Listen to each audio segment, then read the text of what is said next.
Excuse me, Baron? Baron, we just saw footage of you crushing Dean Ambrose under the weight of a forklift. What is your response to those who claim you crossed the line? Crossed the line? Dasha, in my world, there are no lines. There are simply actions and consequences. As if they don't have too much on their plate. The Kings of Combat Sports Podcast, John and Wade. They'll talk about the things they did that day. They'll analyze the work of Vince and Triple H. Review-A-SmackDown. Review-A-SmackDown. SmackDown. Review-A-SmackDown. SmackDown. Review-A-SmackDown. SmackDown. Review-A-SmackDown. Welcome to another edition of Review-A-SmackDown. I am John Pollock, age 33, joined by Wai Ting. Age 33. That's right. Son. Yeah, this maybe you know how like their horoscopes, like the Chinese horoscopes? Yes. Maybe that's We are the year of the rat. Yeah, I'm saying maybe that's what the WrestleMania symbols should be. Oh. They're making a new horoscope. So if you're born in the year Asia's a big market for them. If you're born in the year 2017, you are of the sun. Oh, you mean not horoscope? even following the What? No. Listen. They're making up their own. If you happen to be born in the year 2016, you'd be of the star horoscope. Yes. And if you happen to be born in 2015, well, You're a play button. you're the play button horoscope. Yeah, wow. So I wonder what next year's will be. They're in it's a New Orleans again. It's a fleur-de-lis. I feel they could be more creative than that. Maybe like a saxophone or a bowl of gumbo. That's what I think about. What about a pause button? Why? They got to get through all of them. I don't think about that when I think about New Orleans. New Orleans, if anything, it's fast forward. You know what? When we were out there during WrestleMania that time, Yep. and that drunk dude stumbled out of a bar, the first word that came to my mind was stop. He needed to. So maybe there could be some discretion in New Orleans for some. Stop might not be the worst bit of advice in New Orleans. Well, that's a great idea. Yeah. I don't know if we're going to be doing any future marketing with the WWE, but that's a great idea to really branch out of these bullshit numbers, which I think I'm announcing right now. I'm done with my anniversary talk. Yeah, I feel like we put that to bed with the last Review-A-Wai, WrestleMania 25. Thank you for everybody's feedback, by the way. Yes. Because now I'm hearing from people that really WWE has really messed up their minds. And it's just oh, people are now coming to me and they're asking, so let me get this right. This would have been the 10th anniversary of this event, right? Like, this shit isn't too hard to understand. Yeah. 1995, something happens way. When would the 10-year anniversary of that be? Would it be 10 years later? Yes. I'm done. No more anniversary talk ever. I'm done with this. I never really wanted to start it to begin with. Well, wait, before we get into SmackDown, did you get to see any of episode 2 of Bring It to the Table? I did. What did you think of episode 2? Because we were kind of critical of the first go-around. This time, they eliminated Paul Heyman, and in to replace him was with Corey Graves. And I thought Corey Graves was very good on the show. I think that you have to somewhat have to curb your expectation for what you're expecting out of this show. I mean, they want to try and be a talk show that is going to talk about WWE controversial topics. And how did you think they navigated what they're trying to do, knowing the environment and format of which they are putting this show out in? Well, I certainly feel like they probably listened to some criticism from the last episode. And the criticism from the last episode, in case people didn't watch it, was with JBL and Paul Heyman on, you kind of had two of the same voice, and two of the same voice representing the company line. Like, you had the host, Peter Rosenberg, who I think does a great job, and did a great job in this episode too, throughout these kind of taboo subjects. And you had JBL, you know, as expected. He's also playing a heel, but, you know, as you would expect, maybe somebody of the tenure of JBL within the company to, you know, represent and defend the company's actions. Paul Heyman, I guess you would expect less so, but personally, I mean, we also know that Paul Heyman is a guy who is contracted to work for the company and is probably already in a constant fragile state within the company, probably not wanting to ruffle any feathers by saying anything that controversial on a internet talk show or a network talk show. So. I also feel Paul Heyman, I mean, some of the topics that were thrown at him at the first one was, well, and it's always the paintbrushing that I always hate. Oh, the internet thinks this. The internet has a problem with this. And I don't think Paul Heyman can possibly give a shit about just these random opinions that are out there. I don't think he can feign emotion over things that are not of any substance in the reality of how the business operates. He also speaks as a former writer of the companies. He also speaks as a former promoter himself, so it could very well be that those are his genuine opinions. However, I think what was missing was some balance in the discussion, and I think Corey Graves definitely brought that. I think the most controversial bits or the most controversial topic or answer that I think Graves discussed on the show was his response to what was it? Shane McMahon and AJ. Yeah. So Graves spoke out against Shane and AJ, saying that he feels like AJ Styles isn't basically saying he said that match does nothing for me. Does nothing for me, and that AJ is like a world-class performer, and he should be performing against world-class people. Something to that effect. And, whether or not it was premeditated, maybe it very well was. I thought it made for engaging, interesting conversation. Like you mentioned, I don't feel like you'll ever get even within that answer. I feel like it's kind of like talking smack where you kind of have to play to both audiences, or, saying how within storyline, I think AJ deserves better competition. Meanwhile, you're also trying to say that I think AJ could have a better match with a better performer. Which he was not able to even dance around with the Charlotte streak ending. I mean, there's no way of saying... I feel like Corey tried to, because for that answer, Corey said... Well, he said, I wasn't a fan of it ending. So, I mean, it's like... It's kind of, for a topic like that, what are you going to say? Like, this streak was real? That this was a competitive loss that she had no power in? I feel like JBL's answer was more kayfabe in nature. What did he say? I think he said how, like, you have to remember Bayley had the help of Sasha Banks to end the streak. I mean, I don't know. It's a little weird. It's a little confusing. It's a tough fit, even in the best of circumstances. I mean, they're working on it though, and it's not like the network itself doesn't have completely shoot programming for lack of a better term. All the documentaries that they've ever done are all talking about the reality of the business. It's a little strange, though, having announcers and current commentators of the show, I guess in this type of show, talking that way, and then seeing them on Monday nights completely talk in character again. I get that, but I applaud them for trying out the format, Yeah, I mean, I think it's a tough format to get across, but I could definitely see some people being of interest to it. To me, it's... I don't know, all those styles of shows to me, and this is definitely beyond wrestling. I mean, just in sports talk, they're not my cup of tea. Ones that are just designed for conflict, and it's just, you see what the point of the show is, and I'm sure there's an audience for it. They're not really my kind of thing, but I thought this was an improvement over the first show. Yep, and I feel like they'll keep improving. It definitely feels like this is a show for their... I know you hit the term, but the internet audience, and that's the audience that's a large part of the audience that's buying the network. They're catering a lot of their programming towards that audience, and I feel like they'll listen to probably all the feedback that they'll get for this particular episode and probably make the appropriate changes. And are now aware that there's a Montreal Screwjob porn coming out. Mm-hmm. So that was brought to the table. Yeah. Well, let's get into SmackDown. There was a lot on the table. Before we do that, John, I want to inform everybody. First of all, let's talk a little about our WrestleMania weekend. Just give out the details. Yes, we should, because I forgot to mention that on Monday. But for those of you that maybe missed Sunday on the Law. We went through all the events that are going down in the world of the Law over WrestleMania weekend. It's going to kick off Friday night with Jason Agnew's Strikes-A-Mania show at Comedy Bar here in downtown Toronto.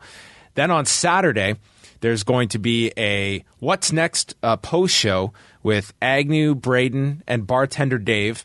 And then Sunday is our live Review-A-Wai podcast in Orlando at the Barley and Vine Beer Garden, which is right by the Amway Center, and that's happening Sunday morning of WrestleMania at 11 a.m. We're going to be doing a meet and greet and a Q&A style podcast, so you can confirm your attendance at facebook.com/liveaudiowrestling. And then, of course, that night following WrestleMania, special 2.5-hour edition of The Law starting at 11:30 p.m., the later start because we all anticipate an overrun because we currently have, I think, 13 matches scheduled for WrestleMania. Oh, my. And could grow.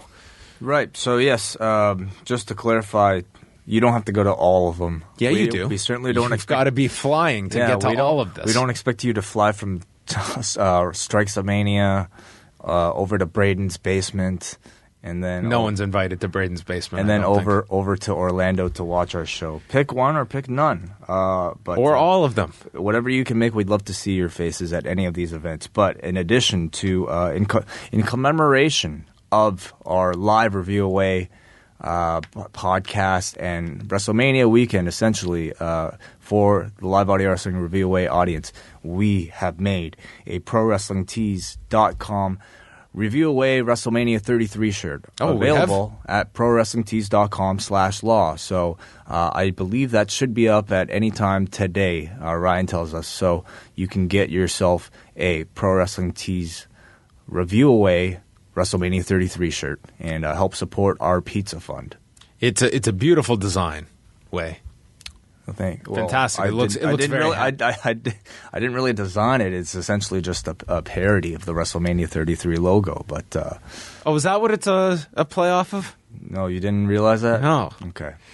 Well, go check that out. ProWrestlingTees.com/law. And while you're there, you can always get a Ting versus King Grapple Kingdom 1 shirt as well. In commemoration of that, too. Way's favorite. 2 years ago. And look at where look at the biggest star to come out. Look at what Grapple Kingdom has done for all the participants involved. I mean, Court has gone on to great things. I guess I'm still here, so that's You've gone on to magnificent things, Way. But the referee did pretty well for himself. What's he up to? I think he's going to be there at the weekend. That's the only reason I would love to see him get a match. Maybe he'll referee. From Grapple Kingdom to WrestleMania. Yeah. I mean, truly, we were the real developmental for him. Maybe he'll referee a match at WrestleMania. Oh, wow. Could you imagine? Yeah. That would probably be the most likely role for him. Maybe. All right, let's get into Tuesday's SmackDown from Pittsburgh, Pennsylvania. On Monday, we raved about this crowd in Detroit. Oh, which sidebar, okay? We had all of these stories about the WWE saying farewell to the Joe Louis Arena. We got videos from WWE talent about their favorite memories. We had a commemorative T-shirt designed for those in attendance on Monday night. Mm-hmm. If you read the fine print, the final Raw, they're going back there in July for a fucking house show. Oh. Yeah, okay. To sell that goddamn shirt, which they're going to sell more of in July. It's just like, whatever. What, you think they'll sell that same shirt again in July? Of course they will. That's the real final show. Why wouldn't they sell that same shirt? House shows don't really count, though. Well, then don't book a house show. Don't make money off of them. Of course they count. Going to charge people for them. Yeah. Very, very misleading, I would say. I think everyone assumed that was the final WWE event. I wouldn't be upset. If I bought that shirt, I'm like, I went to the show that actually mattered. No, you can tell your grandkids, I went to the second to final show at the Joe Louis Arena that the WWE held there. I'm not telling my grandkids any of that. Well, yeah, if you're going to script numbers, what's the big deal? The precedent was set. Okay, Pittsburgh. My point is, this crowd sucked. Okay, Pittsburgh. I hope I hear from all of you about how lively you were on Tuesday night, because it sounded like my mute button was on the entire time. Yeah, okay. These are. I thought they were certainly quiet on 205 Live, but that's all 205 Live crowds. On this show, there wasn't a whole lot of wrestling on this show. No, but for what there was, I mean, this was a very subdued crowd. It started off with a recap of the AJ Styles Shane McMahon angle from last week, and then Daniel Bryan is backstage, and he's going over all the segments on tonight's show with a mystery person on his phone. And AJ enters, says he wants Shane McMahon. Of course, Daniel Bryan just abruptly ends his phone call. And Shane is not here yet. Styles is going to go out to the arena and share his thoughts, and Bryan warns AJ to think about his career. So Styles comes out, and he's sick of being messed around with by Shane and Bryan.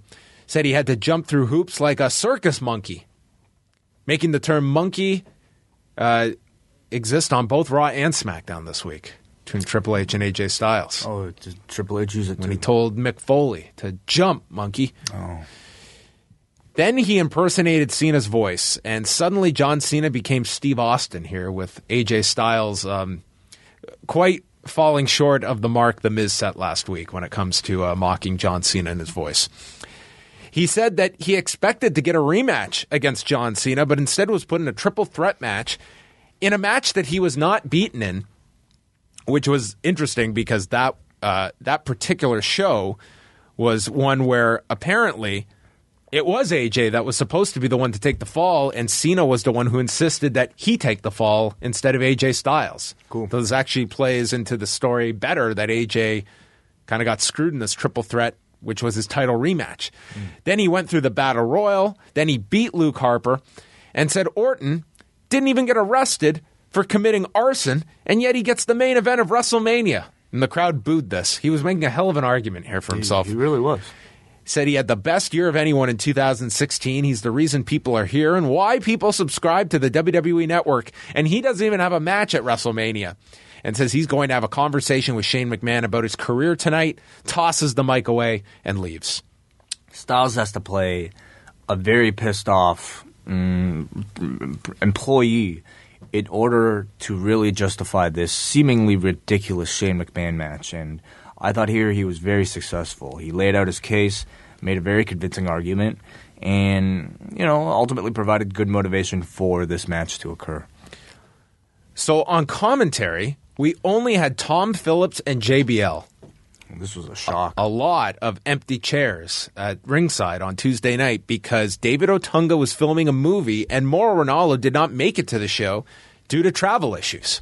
Yeah, caught in a blizzard apparently. Yes, so no Mauro this week, and Tom Phillips ended up filling in and calling SmackDown and 205 Live with JBL and then later Corey Graves. I thought he did a good job. Yeah, I mean, I've always thought Tom Phillips is a pretty good play-by-play announcer, and on SmackDown, he's really not in that role. That's like he plays this host role, which is very different from play-by-play, but Yep. I mean, someone that can seemingly be transitioned in. Becky Lynch and Natalya was our first match. They showed a graphic for the WrestleMania women's title match and just listed Alexa, Mickie James, Becky Lynch, and Natalya, though there would be names added throughout the show. They went through the commercial. Natalya rolled to the floor, blocked a Becky Lynch clothesline, and then slammed her onto the floor. Becky came back with a clothesline, drop kick, the Beck-sploder, and then rolled off of the turnbuckle into the disarmer and got the submission win. But afterwards, Carmella jumped Becky, stomped down Natalya, and Carmella would be added to the women's title match for WrestleMania as we find roles for all of the SmackDown roster on this show for WrestleMania. Feels like up until this point of all the girls in the division, it feels like Carmella has had the least amount of in-ring time amongst the girls. I mean, especially being part of this Ellsworth thing where she's really been largely out of in-ring action over the past month or so. So I feel like expectations for her, at least in terms of in-ring performance, are going to be the lowest. But that doesn't mean that she won't have an entertaining part in the match, especially with an Ellsworth spot somewhere in there. Well, and I would imagine this match as well, though we are not going to see a gauntlet style. I would just imagine this is going to be all the women in a match where, I mean, quite honestly, I don't think there's going to be a ton of focus even on Carmella. This is probably a match that is going to get some time, but not a whole lot. And she'll have a big thing with Ellsworth. What, for the entrance? No, for the match itself. In what way? Ellsworth getting involved? Yeah. Maybe. They showed a video package of John Cena hosting the Kids' Choice Awards from this past weekend, and I'm clearly not the demographic, but watching this video package, there are few things in life I could imagine putting myself through that would have the pain that watching this award show would probably place upon me. How about when you were a kid? This looked dreadful. I don't, you never watched Guts? Rugrats? No, I didn't watch any of those. You didn't watch Rugrats? Doug? I used to watch You Can't Say That on Television, which had the slime gimmick that we had here. Yeah. That was okay. Okay, so you did watch it. It's the same tone as this. I don't know if these They're 33, were the same. dude. This show's clearly what not was my 30. first thing I said? Obviously, not for me. Right. Anyway, they showed a lot of Cena and Nikki here, who was also a performer or a guest interviewer on this show. Mm-hmm. So I feel like there was an extra point to this that worked in towards the body of the wrestling program and the current storylines, rather than just otherwise being great PR for the company to see one of your own active performers, be on a pretty mainstream stage. I think is great, and I feel like even by now, the most hardcore wrestling fan should understand how big of a mistake it would be to turn this guy heel, and why, as long as he continues to do things like this, that should probably never happen. I would agree with that. Dasha finds Carmella and Ellsworth backstage and says that she is the next SmackDown Women's Champion and is now in the match. The Miz and Maurice come out from Miz TV and they recap what happened last week on SmackDown and Talking Smack.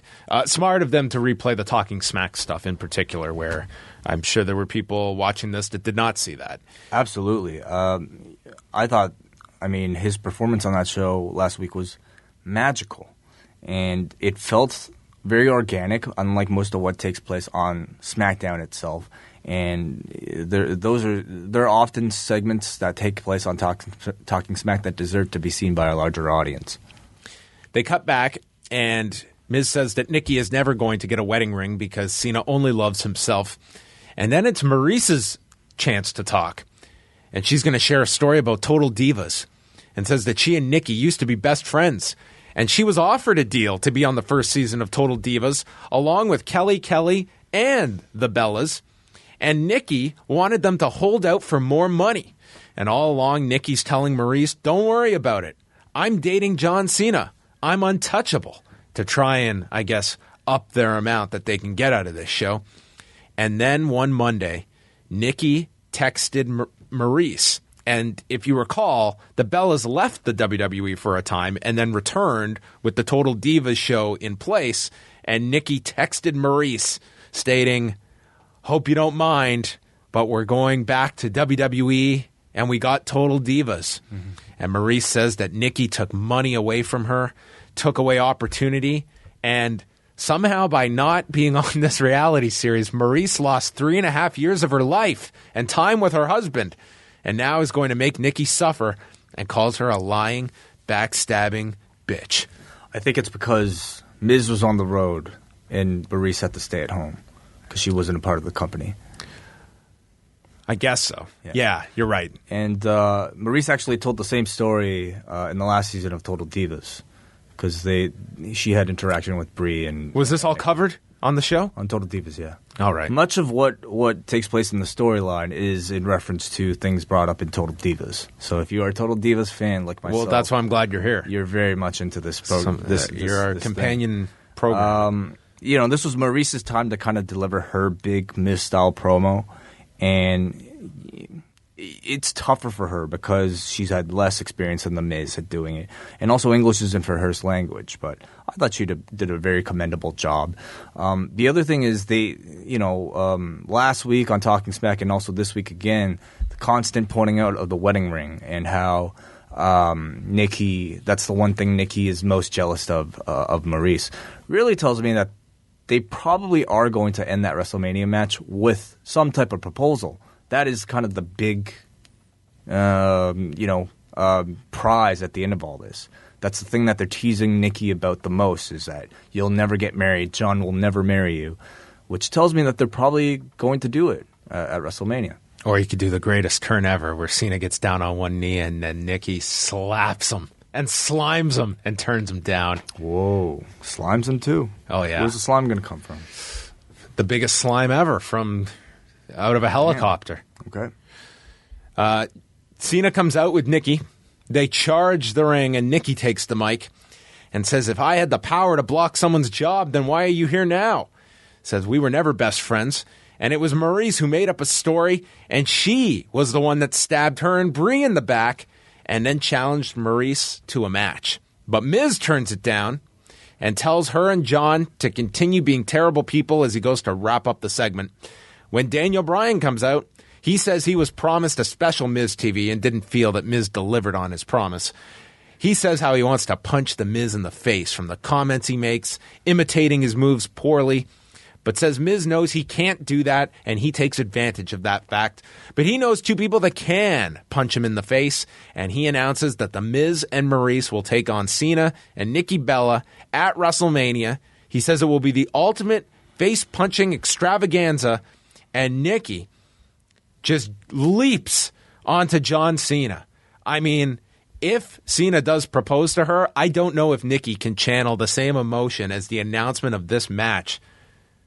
Yeah, I don't know. She was so happy that she was going to have a tag match at WrestleMania with her man, John Cena. All she wants. It's all she wants. This was, I found, their way of deflecting the heat that they organically built between The Miz and Daniel Bryan on Talking Smack into this Cena, Nikki, Miz Maurice Mania program. And I you know, people obviously still really want to see Bryan versus The Miz, but at least for the time being, I'd say they were successful doing this type of deflection. Though, if they really wanted, because Bryan stated so repeatedly that I really want to punch you in the face, you can get away with having the payoff simply be Bryan punching The Miz without actually doing the match. As long as Bryan can get that worked punch in, I think the audience can leave home happy. So you might see that at Mania as well. He really was playing that up like over and over and over again, punching them in the face. That you're right. Maybe that is something they build to at WrestleMania. Yeah. I really enjoyed this. Again, you know, it's not necessarily a program that is made for the typical audience, say, for instance, of this show, but I can really appreciate it. I think it's super, at times, you know, borders on super trashy, but it's trash that has an objective. It's building towards a WrestleMania program. It's not just either like some HLA or like some Attitude Era sensational catfighting type of thing. This has a point to it. No, I think that there are a number of examples for WrestleMania this year where you've got personal issues that are being built really effectively, and this is one of them. Styles is still awaiting Shane McMahon backstage, and then Alexa took on Mickie James in a non-title match. Mickie was stomping her in the corner, and this was when the crowd was very down here. Bliss then grabs her by the leg, swings her off the apron to the floor, and they go through a commercial.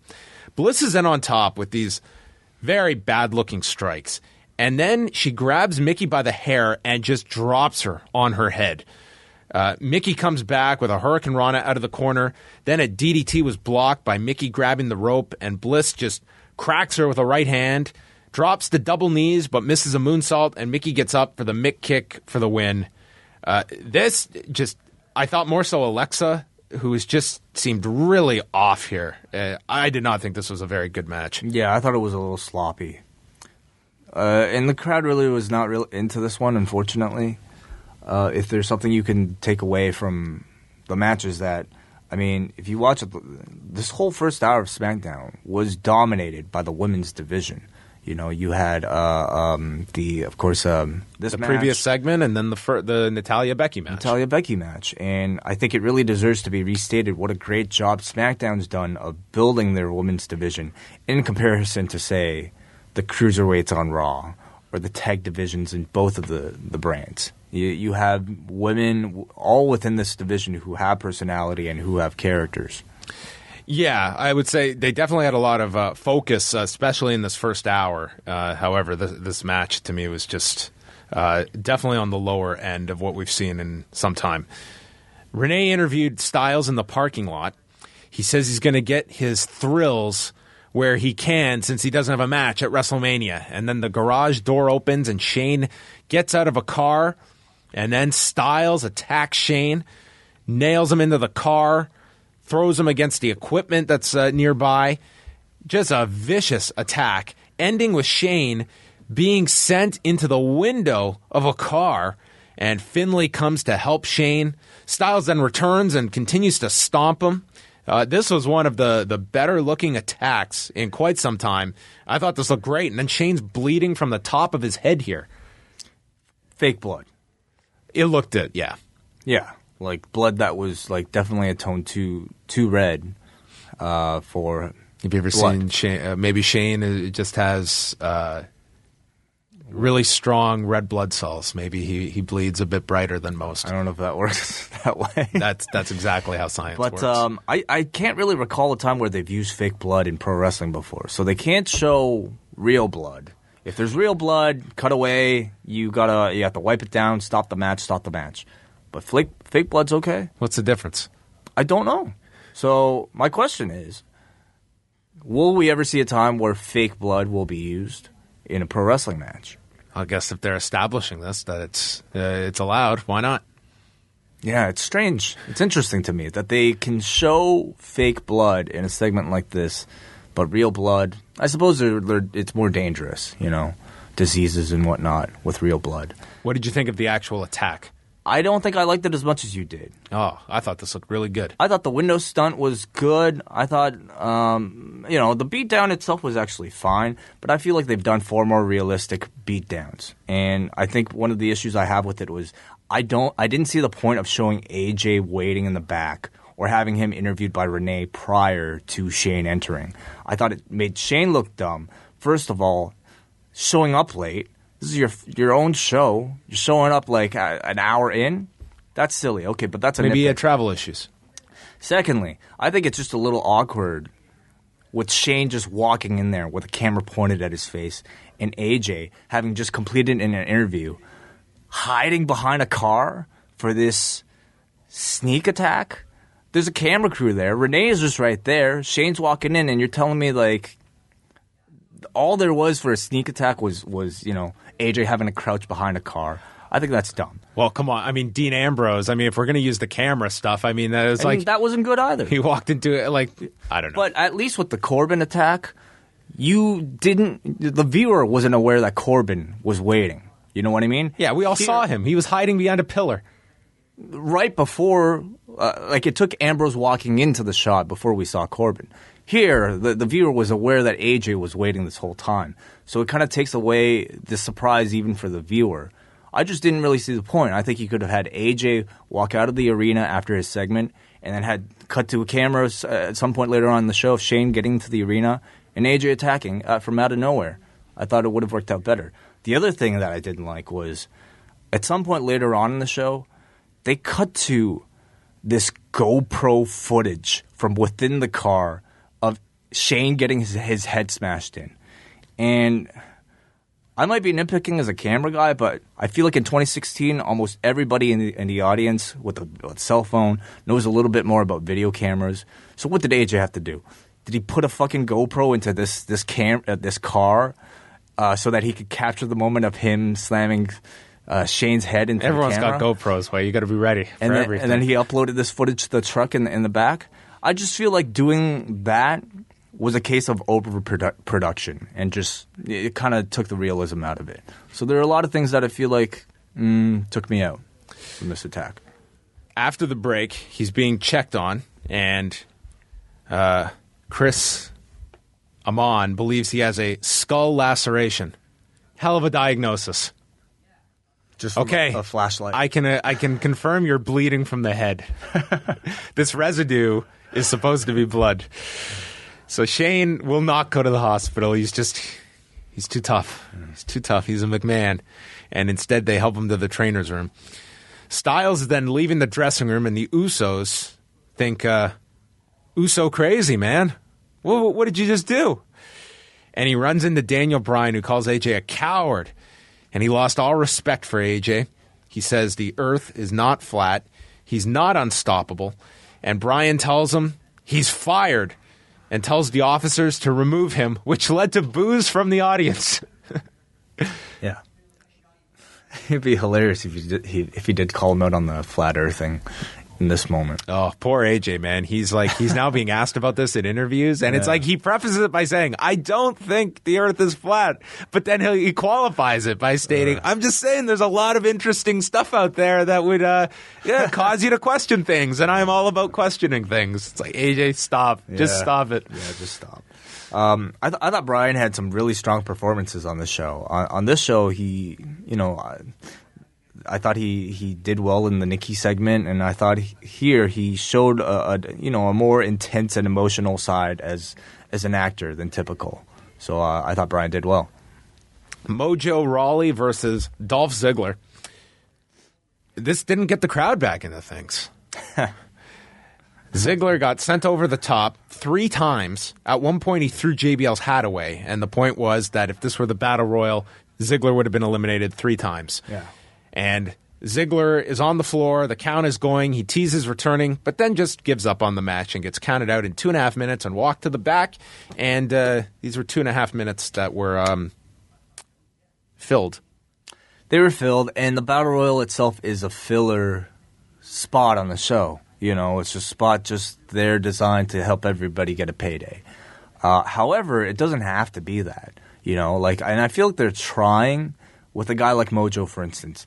Like, with a guy like Mojo, they're trying to tell the story of him wanting to win this Battle Royal more than anything else. This is the only thing he really wants. His WrestleMania moment of winning the Andre the Giant Battle Royal. And I feel like if they can do a good enough job of that, it can make the Battle Royal seem like a big thing. And if Mojo was a more over character, I think it would actually add a lot of interest and importance to the match itself. And I hope they do that with a lot more of these guys. Yeah, I feel that, matches like this or concepts like this, it's all in how you protect past winners and the prestige you attach to it. I mean, this is a battle. How much anticipation you built towards it, too. Yeah, there's virtually none. This is a battle royal that everyone knows what this is. It's the way to get all the guys without any programs onto the show. And at most, you can argue maybe Baron Corbin got something out of it by debuting and winning it last year. But Big Show and Cesaro prior, nothing. They are no further ahead because of this battle royal. Everyone sees what this is. Even Corbin, there hasn't been all that much follow-up. Yeah, it's that battle royal was not specific to him. Whereas something like Money in the Bank from the get-go, you saw this is really important. Yep. And that's why, look at this. We're now 11 years, 12 years later, and it's still a very important gimmick. What is a realistic consequence you can attach to something like an Andre Battle Royal? A future title match. Something simple. World title match? Should be an IC title match. Well, already you're stating that there shouldn't be a big prize attached to this. So why should I care? What do I care about an IC title match? That's true. I mean, that's true. I mean, we're looking at a battle royal, and it's either important or it's not important, and it's not important. But I mean, I feel like there are other ways to make something important rather than just a world title shot. Because then you're equating the Andre Battle Royal with the Royal Rumble with the same prize at the end. You can't do that. Well, then you're establishing that it's less than something else. It is less than the Rumble. We can establish that. Yeah, but it doesn't mean it has to be completely unimportant. Is Money in the Bank less important than the Royal Rumble? No, it's just as important. But those are also things that main eventers participate in, not mid-carders. So what would you suggest? What should the winner get? Something that's important for a mid-carder. A big trophy. They've got it. Then Phillips and JBL go over the attack on Shane, and they explain he is an officer in this company and said there is no workplace that would condone the actions of AJ Styles. And then they immediately segue, but coming up next, the arsonist is going to address Bray Wyatt. I mean, to me, the whole arson thing was very hard to establish as this babyface in Randy Orton on this show where we had the heinous actions of AJ Styles. No. Neville did a promo. He says it doesn't matter who his challenger is. They will be broken and humiliated at WrestleMania, and poor Neville had to work in the ultimate thrill ride when identifying WrestleMania, and he had to do this again on 205 Live. I know, poor guy. And he had to work that in. He had to work in the showcase of the Immortals. Yeah, and he had to end it off with the King of the Cruiserweight. Oh. It was just one too many buzzword, catchphrase types of things, you know? Ultimate Thrill Ride. That's going to be the fun one the next few weeks to see how organically people work those in. Randy Orton comes out wearing pants. He says you can learn a lot from a Viper. They only strike when the timing is perfect, and he's been awaiting his opportunity for months to strike, and he had to hit Bray where it hurt, and he devised a plan to get close. He earned his trust and respect, and the only thing that Bray loved in this world was Sister Abigail. And then Randy says he could hear her screams when the house burned down. This guy's a fucking monster, Randy Orton.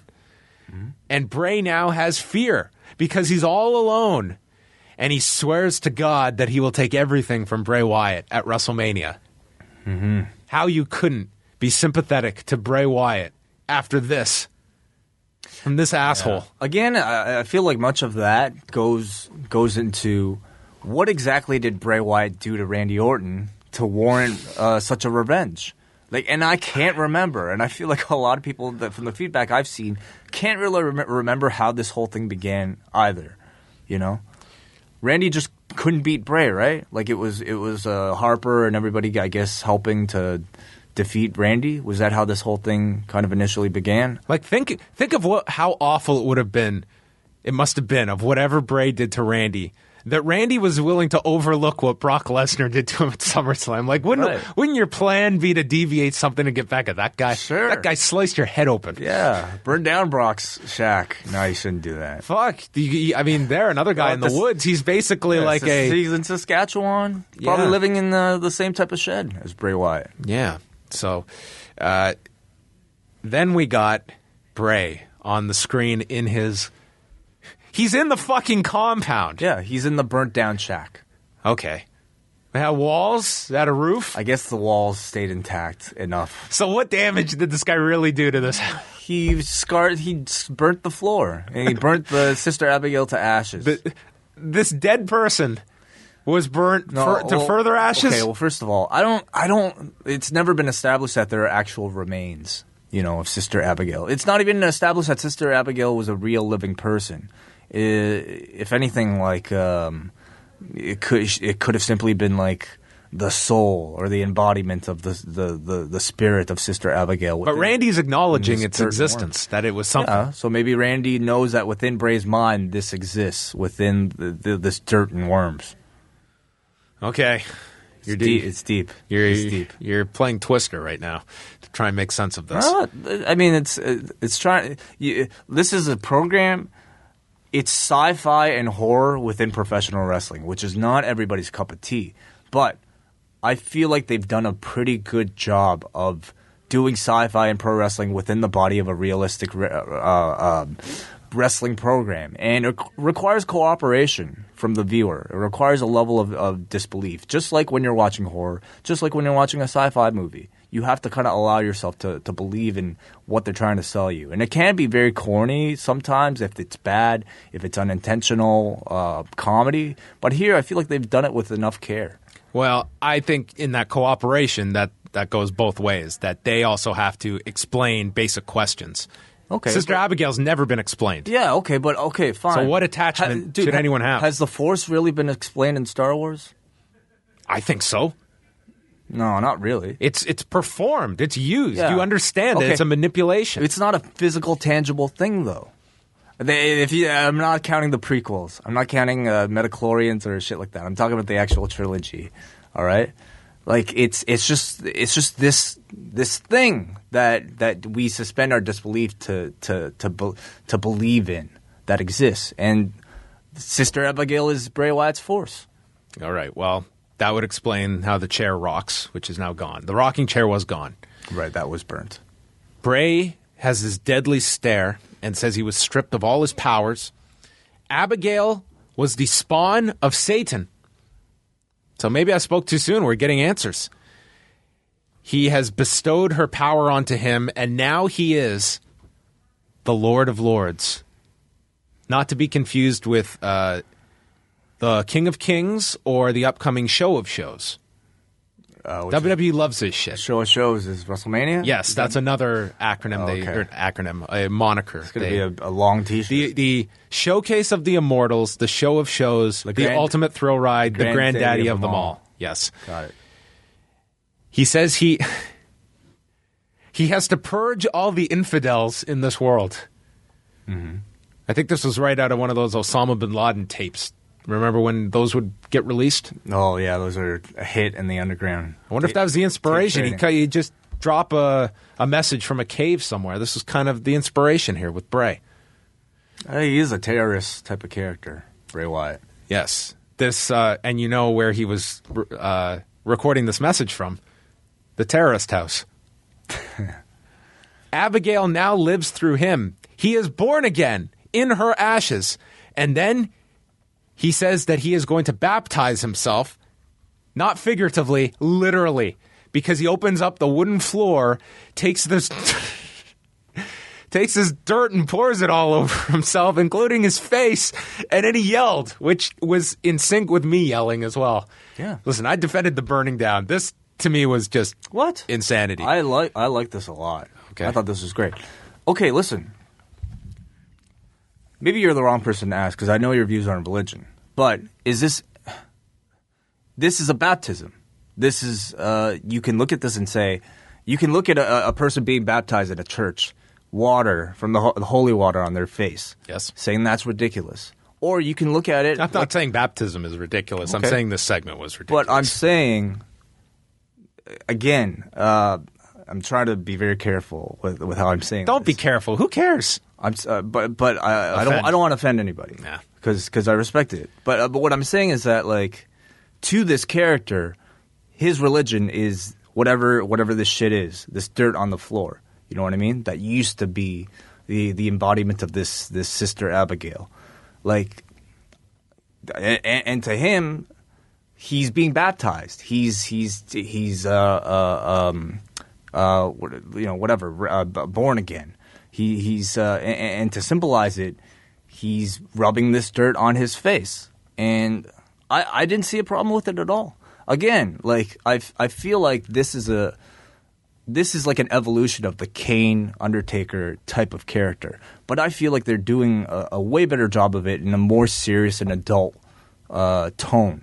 And I feel like he and Randy and the writers have done a great job of it so far. So again, you have to kind of suspend your disbelief within the body of this, the rest of this program.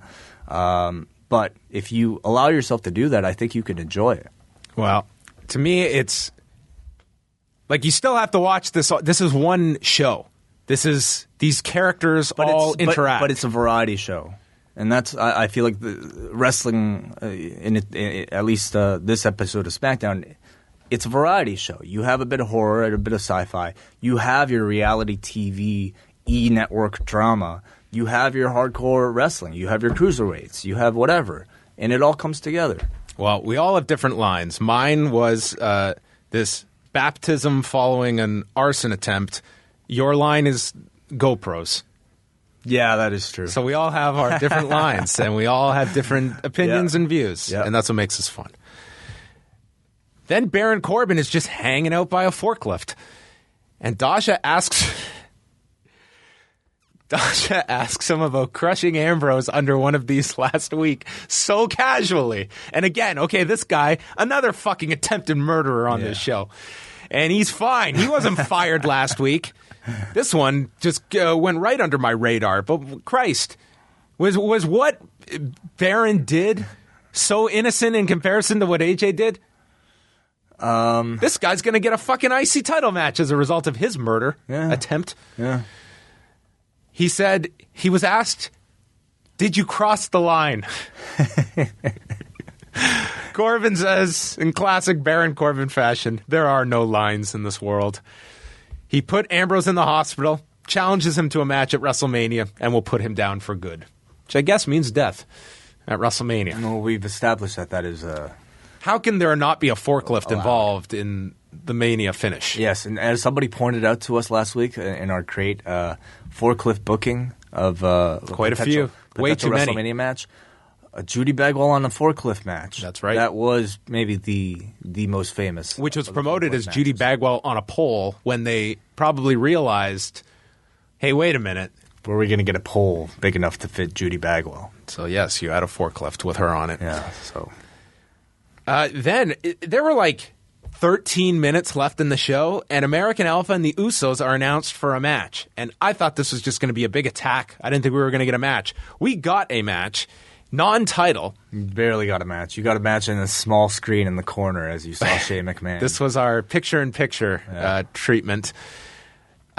Again, another match this crowd could not care about until the end, where I think this late in the show, this was just not a match people were into. And this is, I mean, the Usos and Alpha have had very little TV time to build whatever they're trying to build. They don't even have a Mania match announced. No. So why would anybody care? So before anything gets going, we're showing Shane looking battered backstage with Jamie Noble and Fit Finlay and getting our update on Shane. Jimmy is beating down on Jordan in the corner, and then Gable comes in. They stand them down. The crowd, where they did get into, was chanting for Kurt Angle, who was at the arena earlier in the day filming stuff. The Usos got knocked to the floor. Phillips promises us a Shane McMahon update after the commercial break, in case you're worried about not getting an update or this match continuing. Eventually, Jimmy came off the top into a belly-to-belly and a bridging German. Then Jordan fired up on both Usos. They lift Jay onto the shoulders of Jordan. Jimmy knocks Gable off the turnbuckle and then hits a super kick to Jordan, and Jay pins him in the non-title match. So I guess the possibility is still out there that this could be a match at WrestleMania. But man, as this card fills out, this is certainly not a show that needs any more matches. But no. They're keeping this program going for a reason. Yeah, I feel like it'd be so unfortunate if they, just politically and for morale, if they had to leave anybody off the show, especially if they're the tag team champions. But in terms of like a viewing experience, I really would have no issues if they had an Alpha Usos match, the SmackDown prior to WrestleMania. Just do that program right there as the main event, because they're just going to get buried in the show, and there's going to be no anticipation for it, and it won't really mean all that much. That is, of course, unless maybe another tag team makes an appearance, or if a Kurt Angle makes an appearance, it could turn it a little special. But I don't know if they'll do that. To me, it's like if you were going to use Kurt Angle for anything, there's no better place than Pittsburgh to have brought him out to establish something. And I mean, let's be honest, this is a pre-show match at best. Yeah. And it's like there's not going to be a whole lot emphasized on this match other than getting guys on the card. And it ends with Shane hobbling out, and he says that AJ doesn't have an opponent for WrestleMania, but now he does. And millions cried, but that's the match. And I'll say this, listen, I thought this was a good angle tonight in terms of getting your interest in a match that, a lot of people are not going to be hot on, that you look at. I think the biggest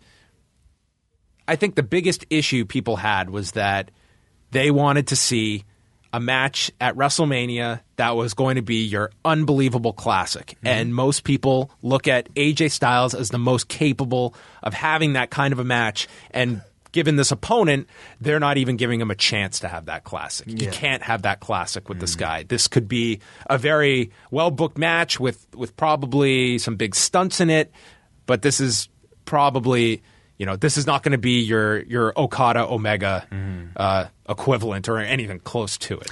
Yeah, and I think that's where the disappointment is. And, it's up to the creative to, I think, kind of save it with good reasons for the match to take place, and I thought they did a pretty good job on this show. I do have some little issues with the production of the attack itself, but overall I would say I enjoyed it, and I enjoyed most of the storytelling within the body of this episode of the SmackDown. It was certainly lacking in wrestling, however, and quality wrestling.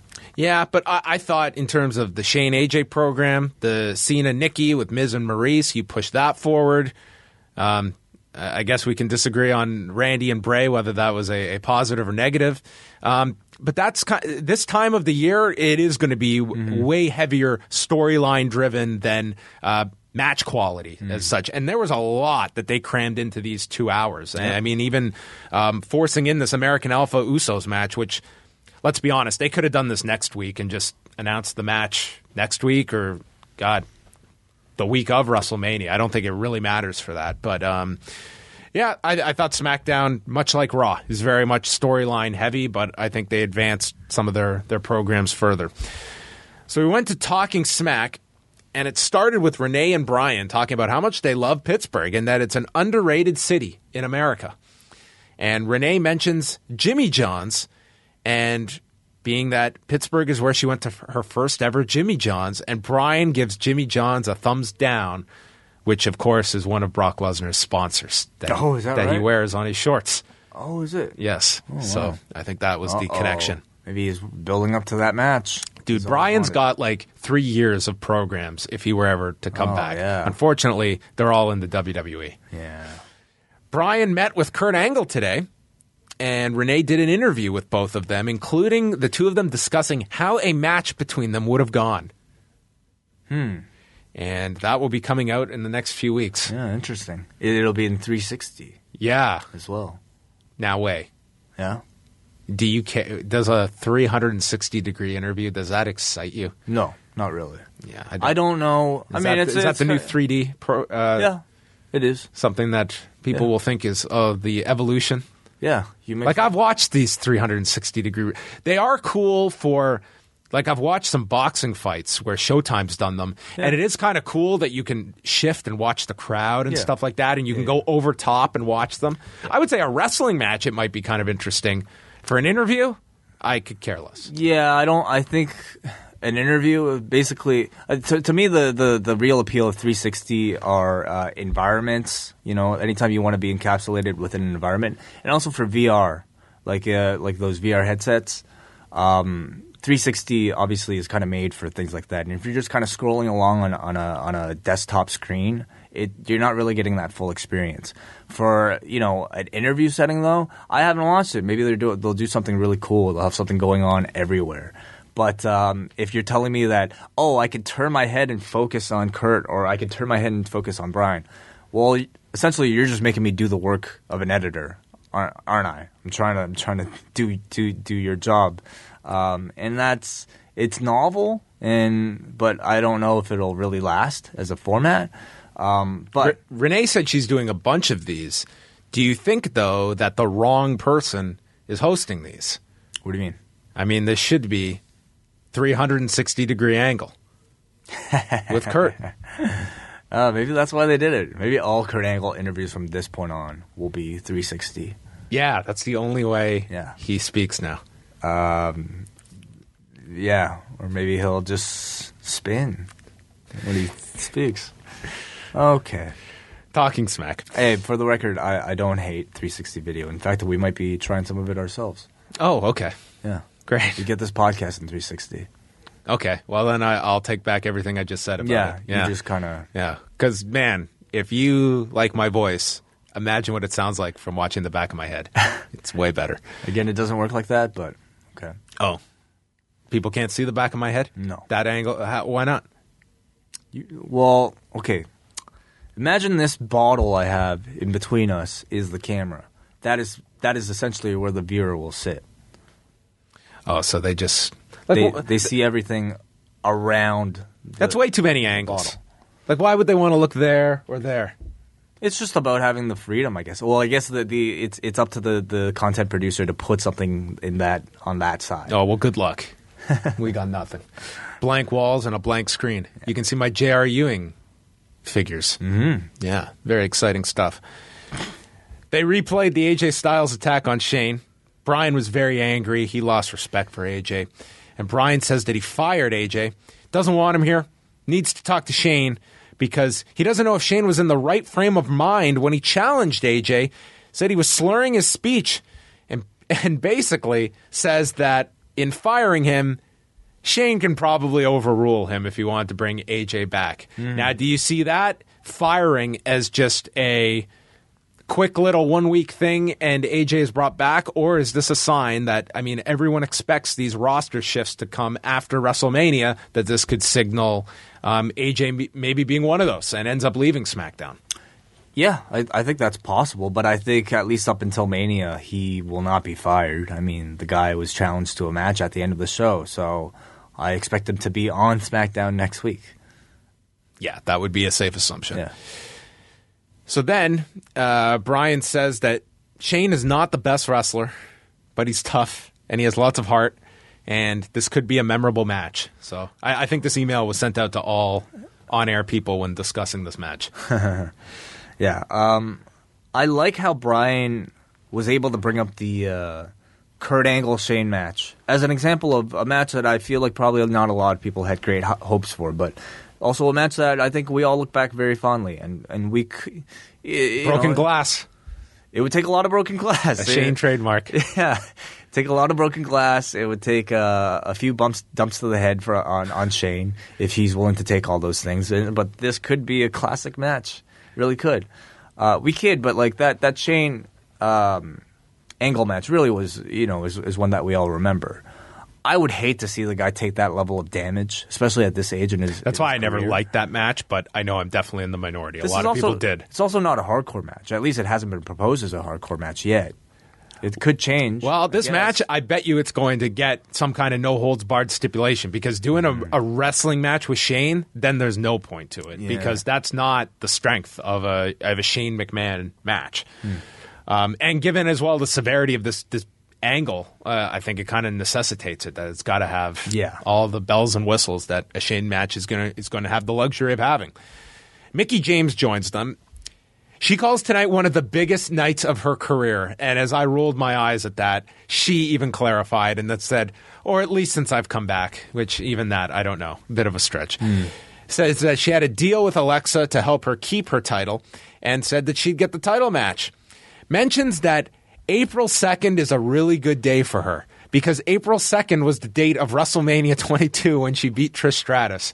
And if she wins the title, she can tie Trish's record of winning 7 women's titles. So there you have it, chasing history. Yeah, it just it occurred to me that April 1st will be what, the NXT show? Yes. Man, think of the potential there. On April Fool's Day? Yeah. What do you mean? What could they do? Oh, guess who was spotted backstage? Oh, I'm just saying on the internet. Like there's nothing I hate more than stupid April Fool's stories. Yeah, Mania weekend, you'll get a lot of it, I'm sure. Not from me, I promise. Carmella comes onto the desk, cuts a promo on her. Then Natalya joins in, calling Carmella fake. And Natalya says she's going to have eyes in the back of her head, so taking a cue from Brian Kendrick, and says that she ran Mickie out of the WWE. Then Becky joins and calls them all snakes. Natalya mentions that she had food poisoning tonight, and that's why she lost to Becky. Alexa Bliss is the final woman to join the desk, blames Brian for all of this chaos, and calls these women animals. Becky says that at WrestleMania, she's going to be Samuel L. Jackson, getting all of these snakes out of her ring, and then had to explain the reference because no one got it. She then called Alexa an elf, and they all left, and Brian was just overwhelmed by all of these women talking. He explained how he's constantly surrounded by women at home, growing up, and he's about to have a daughter. Yes. And he was just, they talk a lot, he said. No, he was overwhelmed. You had 7 people here, 7 live mics, no script. Everyone trying to just shout over each other. I felt like Daniel Bryan after this, too. Oh, this was quite messy. And this was the only interviews that we had on the show. It was just one big group of all the women. There was nothing else after this. Yeah. But I'll say I thought Alexa shined as sort of, she seemed to stand out amongst the bunch as the confident leader in the division. It ended with Brian shooting down Maurice's accusations about the Bellas, but admits he's not objective about this. He doesn't like The Miz. He hates Miz TV, says Miz is very hateable. And Renee just adds, he's got a really hateable face.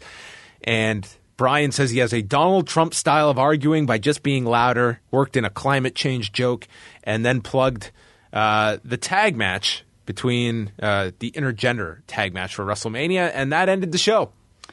Yeah, it wasn't. I mean, a lot of the time was spent between Bryan and Renee talking, and I don't have an issue with that because to me, the best performer on this show is not necessarily any of the wrestlers. It's Daniel Bryan, and I like to see him just try to inject his own deep and realistic sense of reasoning into what are often kind of silly and ridiculous pro wrestling storylines. And I wanted him to talk about Bray's baptism. That's what I was looking most forward to when I saw that angle was Bryan's reaction on Talking Smack. I would assume that his preference in wrestling is probably more similar to your taste in that he probably hated something like that.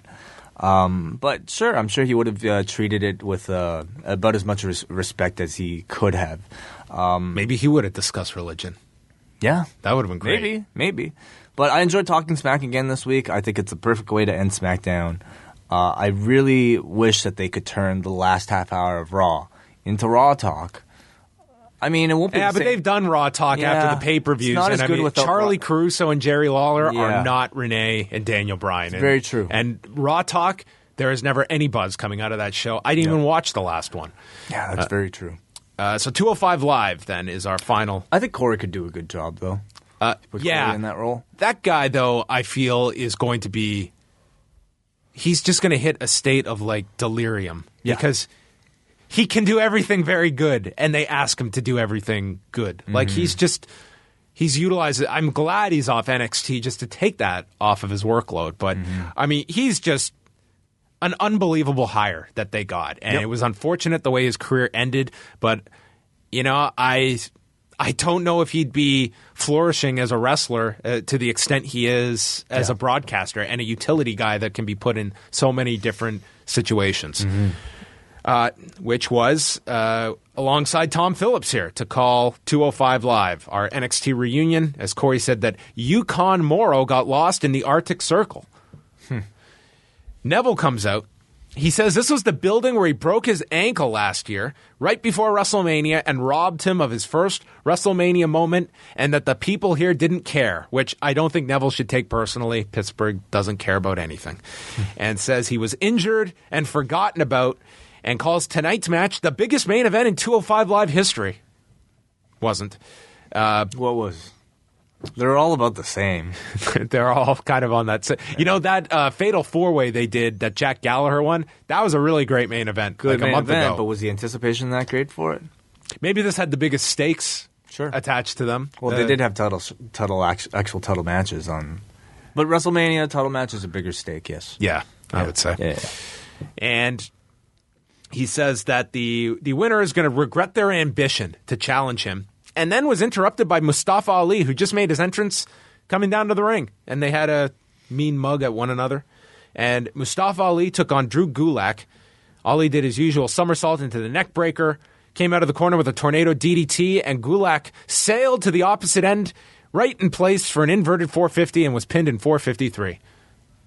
453. He should try to end all his matches in 4 minutes and 50 seconds. You realize I would be probably one of the only people in the world that would be able to convey that gimmick. What if you started a few seconds late and kind of ruined the whole thing then? Wait, I don't start late. Okay. What am I saying? Gulak is on the floor, gets the microphone, says he does his best work inside the ring every week and is never appreciated. He's tired of it. He says he is not the problem. The problem is 205 Live. He agrees with JBL and Graves. And he says the show needs to change, and he leaves. Mm-hmm. I wonder how he will change it. He was the woman hater, right? Yeah, Drew Gulak, the misogynist. Yes, okay. My favorite gimmick. I always confused them because they were all so quick and never repeated. It was like it happened for 1 week and it was gone. They were flirting with it for 1 week. Oh. So how is he going to change 205 Live, I wonder? What's this leading to? Are you going to campaign for new color ropes? 212 Live. Give him some leeway. Okay. Yeah, it's too much of a weight cut. Yeah. Can't rehydrate in time each week. I wonder what this is leading to. Yeah, part of me cares, but a lot of me doesn't. So I don't know. Yeah, there's a good chance why this is never referenced again. Yeah. Arya Davari's in the locker room. Noam Dar walks in. He knows they can do better than last week, and Davari says he doesn't need a motivational speech. He just wants to get revenge on Jack Gallagher, and Dar is worried about Alicia Fox leaving him if he can't win. So Rich Swann and Jack Gallagher are teaming up to take on Noam Dar and Arya Davari, and I would say, like, how the hell is Rich Swann not in this main event? I guess he already had his shot. So he's out. He's below Tony Nese in the rankings. Yeah, you can argue that Perkins and Kendrick already have had their shot too. I would say that Swann, Gallagher, and Dar all have, all are above Nese. True. And I would say are above Kendrick. Mm-hmm. Anyway, they're in a tag match here. Gallagher came out and did Swann's dance with him in the ring that the crowd did get into. Davari has Gallagher by the leg, drags him to their corner. Dar comes in, continues to be in control of him. Then Swann comes in, leaps off the top of the Hurricane Rana to Davari, but misses a blind tag that Dar does, and catches Swann with a flying knee for the win in 4 minutes and 6 seconds. Dar then gets on the mic stating that actions speak louder than flowers and chocolates. He said real gifts come from the heart, and says tonight's gift is his victory, right as this guy is entering the ring with a giant teddy bear that Dar sees out of the corner of his eye, grabs the teddy bear and gives it. So the least suspenseful this storyline continues. Who cares? Yeah, this sucks. We're still to believe this is Rich Swann, or is this... I don't care. I don't know. I just don't think the idea itself is all that great. I can't say it's been that well executed. I assume it's all leading to a punchline where, like, maybe like 1 week a gift arrives and Dar takes credit for it, and it's like a positive genital herpes test or something. You know. That's all I'm assuming that this is going to lead to, some type of punchline like that. Or what if, because every time it's during Dar's matches, the gifts were actually for Dar, and it's a secret admirer of his? Oh, that's interesting. That's a twist. From who? From Rich Swann? From... What's that going to lead to? Nia Jax. Oh, okay. All right. Sure.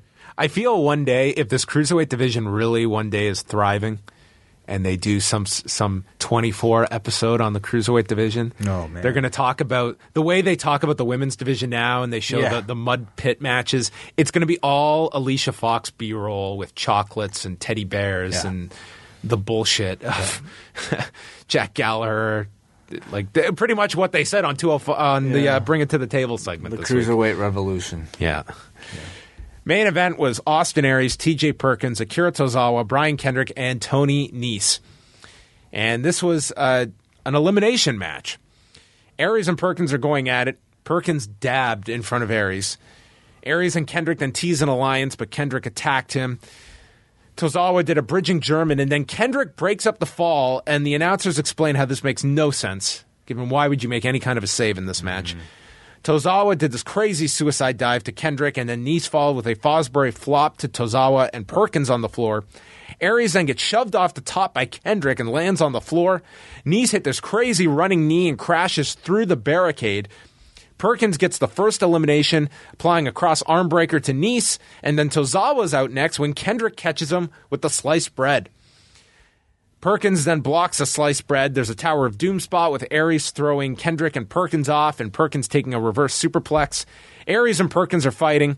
Perkins goes for the detonation kick, but Kendrick pulls out Perkins' leg and lands on top of both, pinning Perkins, and then applies the captain's hook to Aries, which Perkins breaks, even though he's been eliminated. And then Aries misses Kendrick with a rolling elbow, takes out Perkins, who lands off the apron. Sliced bread is delivered to Aries for a near fall, applies the captain's hook. Aries gets to the rope, but they explain there's no rope break in this kind of a match, so he gets up and escapes, comes off the rope with the rolling elbow, and he pins Kendrick in 14 minutes and 23 seconds. Very good match. Easily a match of the night, but, I mean, it's not without much competition, unfortunately. But a very good match, but not much reaction from this crowd. Yeah, I'd agree with that. I think the crowd really took my interest in this match down a few pegs, and I mean, I think it was a foregone conclusion what the outcome of this match was. Yeah, this was a fine match. It was fine. I feel like a guy like Perkins, here he like got eliminated and then almost like played a sore loser in attacking Kendrick afterwards. So I feel like a heel turn, even like when he was dabbing against Aries, Perkins got booed. So I feel a heel turn is imminent for the guy, and I hope he's got something fresh in store for a new heel character, because he's so good in ring that I would hate to see them give up on him simply because of a failed babyface run. Maybe he'll become a hacker. That's already a gimmick. Hacker Scotty O'Shea. Oh, well, they can definitely... They could steal that. Steal from what's outside of their world. Wasn't the NXT guy hacker too? Oh, yeah, Sami Callihan. Yeah, that didn't go so well. No, I don't think so. But anyway, Aries and Neville, they really only had a month to do it, but I feel like they've done a solid job. It's been, what, like 2 weeks? 3 weeks? 2 weeks. Yeah, it's fine. It's good. Let's go to the Law message board. There was a lot here, so we'll get to as much as we can. And Mark from Vaughan asked, do you feel like Bray Wyatt is losing steam again after a week off and then returning with another incoherent promo? I don't think we've been given enough backstory on Sister Abigail's origins or importance. It was fine before, but now she's a central figure in a storyline. Are we going to get a physical Sister Abigail? No, nor do I think we should. No, I agree. Just like how metachlorians kind of ruined the idea of the Force in the prequels. Do you know what I'm talking about? Not a clue. Wait, not a clue. That's why I'm looking at my phone. Okay. So you know the Force, right? I do know the Force. Okay, and so I guess when George Lucas created the idea of the Force in the original trilogy, obviously it worked. And then in the prequels, they decided to attribute the idea of the Force to some type of thing that exists within potential people within the universe. So, like, for instance, like Anakin Skywalker had a very high metachlorian count. And a lot of fans took issue with it because the Force used to be something that they could believe in as occurring within themselves, as being able to occur within anybody, regardless of being born into it. But the whole metachlorian thing made it seem like only a select few were chosen to be destined to born into it. So there are times where you can try to explain something too much and effectively ruin the concept. And this might be one of those cases. We'll find out. Oh, my turn? Yes. All right, we go to Chupacabra, who says, another solid promo from Miz and Maurice this week. Too bad they're most likely losing to Cena and Nikki at Mania. As for those two, I've seen enough. I don't necessarily think that they'll lose. Who? Cena and Nikki or Miz and Maurice? They could win. Heels could win. And you can I think they lose that match. Why?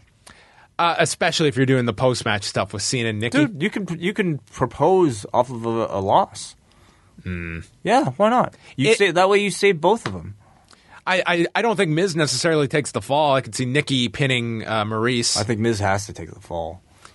I think Miz should get punched. I feel like the heel should get some type of like. Yeah, I just think that match is tailor-made that it's a Cena-Nikki victory. I think that's almost too much. I think it's almost a better story if they somehow lose, and then to make up for it, Nikki, you mean so much to me. I lost tonight, the honors, but I've won in life. Yes, there you go. Will you be my tag team partner? Oh, gross. Ugh. All right, he goes on to say, good to see the tag champions make an appearance on SmackDown. Did you notice when Gable threw his shirt to the crowd and it landed on some guy's head? I did not notice that. Nope. Let me get this straight. Randy Orton commits arson 2 weeks ago and gets a chance to regain his WWE title shot. Baron Corbin commits a kidnapping and attempted murder last week and will probably get an IC title shot. And AJ gets fired. Will he remain unaffiliated until WrestleMania and then jump to Raw, or will Shane reverse Bryan's decision? I think Shane will reverse Bryan's decision. Fire doesn't equal fired in the WWE. Yeah. I mean, good thing Randy Orton didn't grow up in Riverdale, because Jughead, I mean, he had to go to a juvenile detention center for playing with matches. So that's something you'll have to explain to me. I keep bringing it up every week, hoping that you've got into it. I'm not that into it. Well, you're missing out with.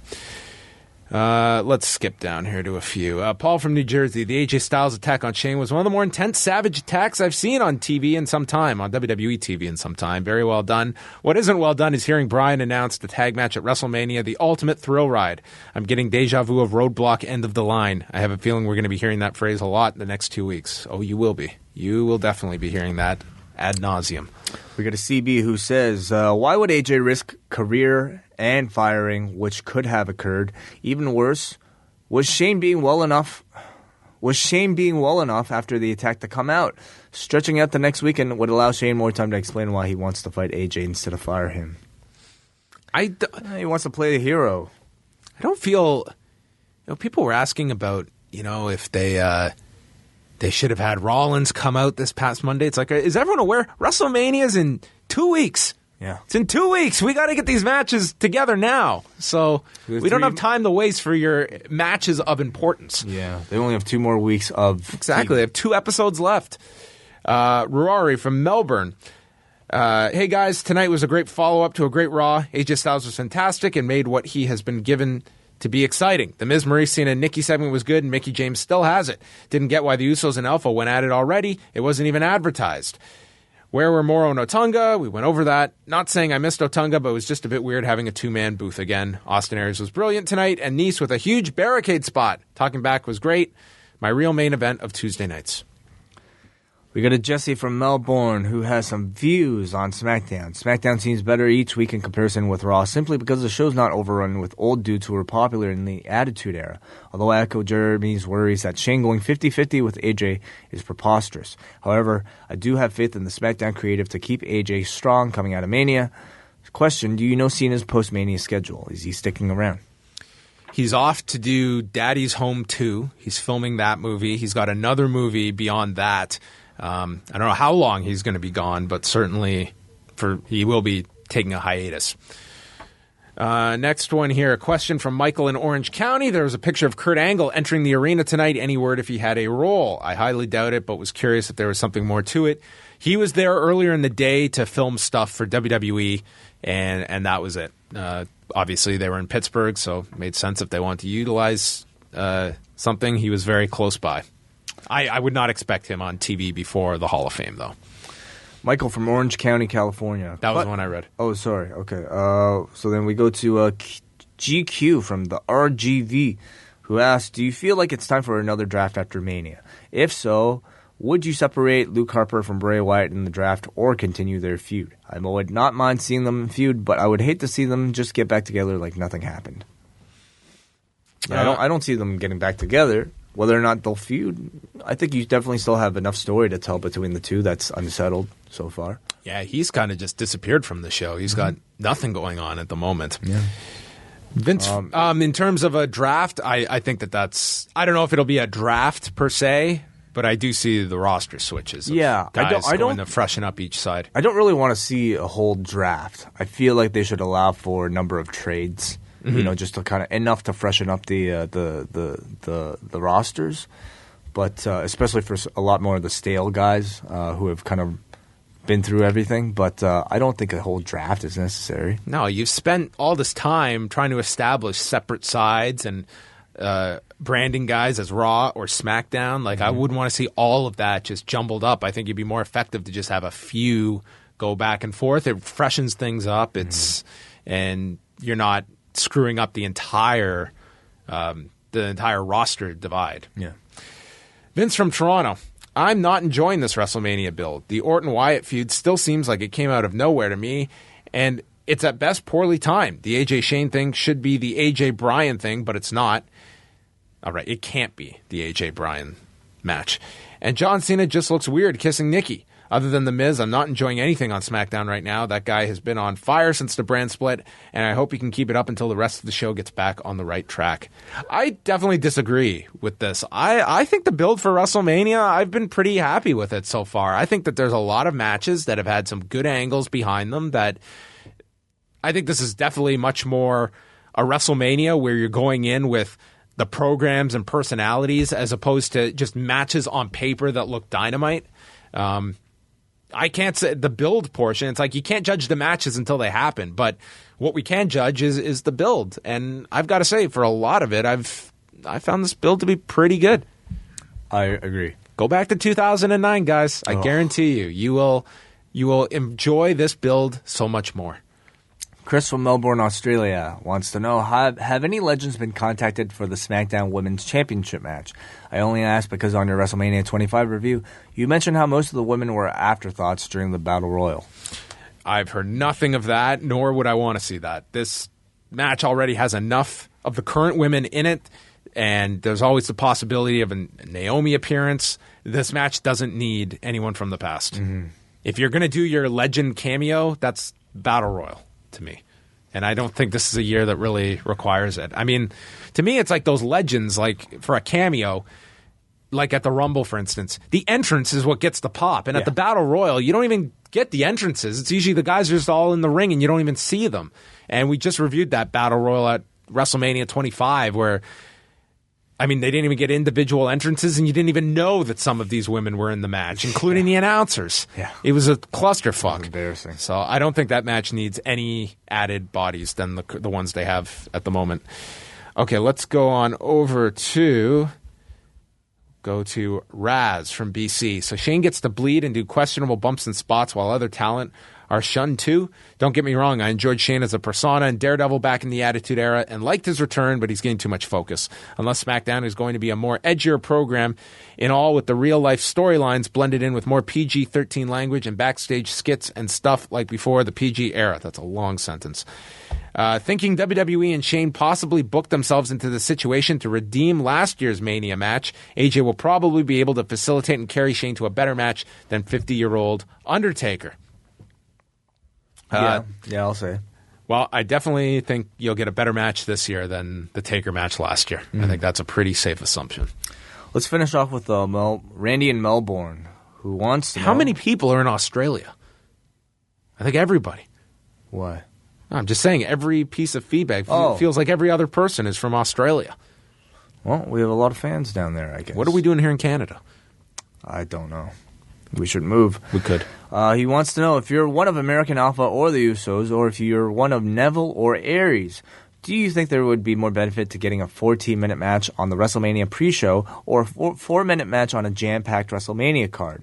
Is the pre-show and the network yet to a point where you could get more over by having a real match on the pre-show?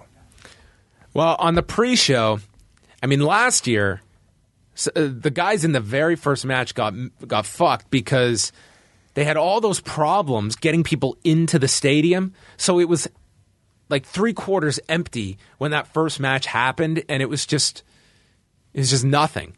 So I mean, maybe that was an anomaly last year in Dallas. You would hope that that's not an issue this year. But I would say, given that you're not on pay-per-view any longer, it's all the same. Yep. And your payoff is not based on an equation of pay-per-view buys that whether you are the second match on the pre-show or the second match on the main show, it probably doesn't have much variance financially. And he's right that on the pre-show, you're probably going to get more time than on the main show. So if I was Aries and Neville, I would rather be on the pre-show than being on the main show, where I think they would certainly be rushed, whereas the pre-show, there's a much greater chance that you can have the match, or at least one approximating what you want to have at WrestleMania. There's certainly an argument for either. And I guess if you're a performer, there is still something to having the prestige of being on the actual card, you know, being on the DVD cover on the back. If people still buy such things, you'd still be on they'd still include the pre-show. Yeah, listings. But that's you're in the bonus. You're in the bonus disc. You know, I don't know. You're not like really in the real thing. So I can still see the majority of wrestlers wanting to be on the actual show itself. However, depends, I guess, how great of a story they really want to tell with the time that they're given. Let me see here. Oh, they don't even. Yeah, you're holding the Extreme Rules 2016. Okay. In Factway, okay, the Extreme Rules DVD, which no one can see here. On the back, they have a description, and then in its own box, the pre-show match. Okay. That's the most featured thing here. That's the special features area, like I said. Exactly, featured. Come on. It equates your match with a cutscene from the trailer. Yeah. If it was me, I'm getting paid the same. Put me on the pre-show. I'll have a better match, and my night's over early. Wait a second. If I'm getting paid the same, I'm doing the shorter match. 2 ways to look at it, Wai. How much you value your art. Yeah. So that's going to wrap it up, everyone. Thank you for tuning in. Thank you for listening to another edition of Review a SmackDown. Once again, go to ProWrestlingTees.com/law. Pick up the new Review-A-Wai WrestleMania Sun version of our T-shirt. Mm-hmm. Also, shout-outs to the Bartender Dave shirt, which is a very hot seller. It's as hot as the Hardys' new F That Owl shirt that have sold 500 copies in 24 hours. We haven't sold 500 shirts of the Bartender Dave one, but your next purchase is our next step to 500. So ProWrestlingTees.com/law is where you can go. And what else do we have going on? We have all of our regular shows this week. What's Next will be up Thursday with Bartender Dave wearing his own shirt, I can bet, along with Jason Agnew. And then we'll have the MMA Report on Thursday. Friday, new Keep It 2000 with Brian Mann and Nate Milton reviewing the Valentine's Day 2000 episode of Monday Nitro. And then Sunday night on the Law, 11 p.m. Eastern, we will be joined by the new ROH champion, Christopher Daniels. So lots of stuff coming up at liveaudiowrestling.com. You can subscribe on iTunes, watch us at youtube.com/liveaudiowrestling, and you can let us know if you are attending the live Review-A-Wai podcast Sunday, April 2nd in Orlando. Just go up to facebook.com/liveaudiowrestling for all of the details. Closing words, Wai? Goodbye.